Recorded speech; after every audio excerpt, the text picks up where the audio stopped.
How should the UK best respond to Donald Trump's sweeping new tariffs? I was doing an interview last night with a television station in Baku, and I suggested that there were two of us. There was a mayor from Yorkshire who was rather lovely, and he thought that I was being a little bit too soft. I think that the retaliatory tariffs proposed by Ursula von der Leyen are foolish.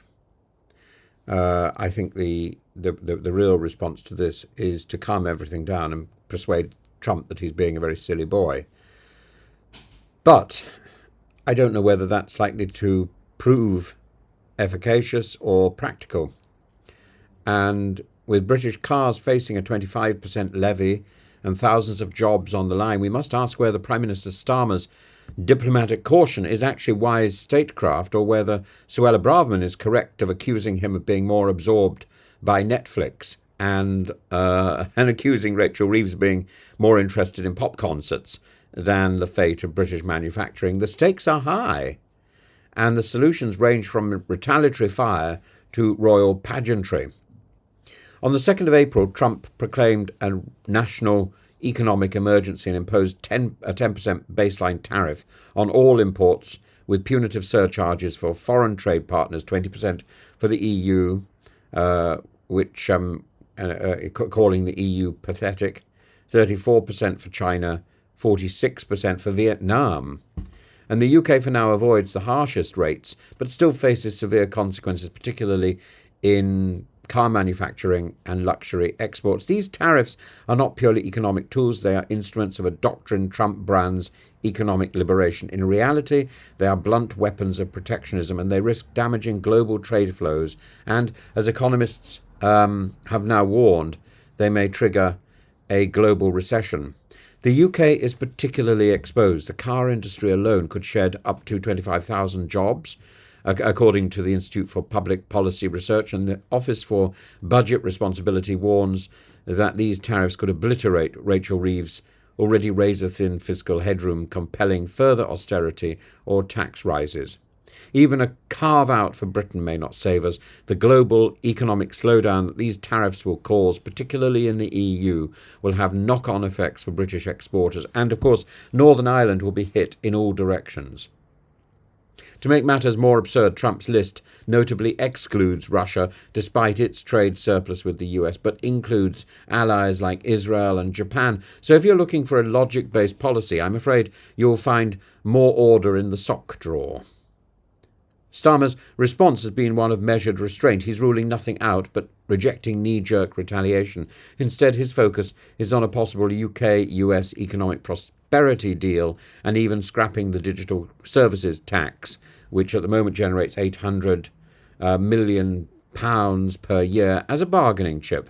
It was only ever supposed to be a temporary solution anyway. Some have called this supine. Lord Rose derided it as begging bold diplomacy, and Braverman, never one to resist a soundbite, accused Reeves of spending more time at pop concerts than at economic negotiations. Well, she's right, of course. Reeves doesn't really know what she's doing, but let's be fair. The British government is up against an erratic, highly transactional White House. Trump values flattery over principle, spectacle over substance. And in that light, Starmer's cool-headed approach may be the only reasonable and viable strategy. Retaliation will only provoke a tit-for-tat spiral, and Britain lacks the economic heft to win any war. Here enters our wild card, His Majesty the King. Yet King Charles has emerged as a potential soft power, and Starmer likes, and Trump likes Charles. Starmer handed Trump a personal letter from the monarch inviting him to Scotland, offering the possibility of a second state visit to a head of state. Trump, famously fond of pomp, flattery, and all things Scottish, except Nicola Sturgeon, called it a great, great honour. Diplomats believe the state visit is the UK's ace in the sleeve, and that Charles's involvement could grease the wheels of diplomacy. There are limits, of course. As Dr. Ed Owens notes, the King will not negotiate tariffs over tea, but soft power matters. And the right dinner party can achieve more than a dozen memoranda of understanding. Still, one Labour MP sneered that this amounts to trying to extract 0.001% of GDP via after-dinner charm, after eights.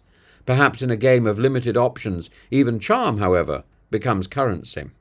So what of retaliation? Some, like the Lib Dems, advocate a coalition of the willing, to pick up Starmer's brand, urging coordinated countermeasures with the EU. But this risks alienating Washington just when we're trying to secure an exemption. Moreover, the UK's trade leverage is diluted post-Brexit. We lack the EU's collective clout, and any unilateral retaliation could backfire spectacularly. And to retaliate effectively, one must carry a big stick. Britain at present holds a cocktail umbrella. Persuasion tempered with firmness is not weakness, it's realism. But we have to recognise that we can't act without EU, even if we are screaming from the rooftops, Brexit, Brexit, Brexit, or like Kemi Badenoch, brace, brace, it's going to be a disaster. The problem is Northern Ireland. It's going to be hit with tariffs from the EU and tariffs from America. The whisky industry decimated. Car exports destroyed, wobbled. Northern Ireland is barely recovering from the shock of Brexit, from the Windsor Protocol and so on. So is Starmer right to keep calm and carry on? Well, yes, that's the only way forward. Or is Braverman right that we've drifted into global turmoil while binging Bridgerton? Well, yes, she's right as well. But she's not offering anything. She's not offering any solution. And simply carping about somebody's television habits isn't actually of any value. Frankly, I'll take a cool-headed negotiator over an incendiary populist any day. Starmer is neither supine nor passive. He's walking a tightrope while juggling the egos of Trump, the EU, and the domestic press. And if in the end King Charles can serve as our gilded olive branch, we should let him. This isn't just about trade, it's about temperament. And in a world increasingly ruled by bombast, the quiet man with the plan may yet prevail, and I hope he does.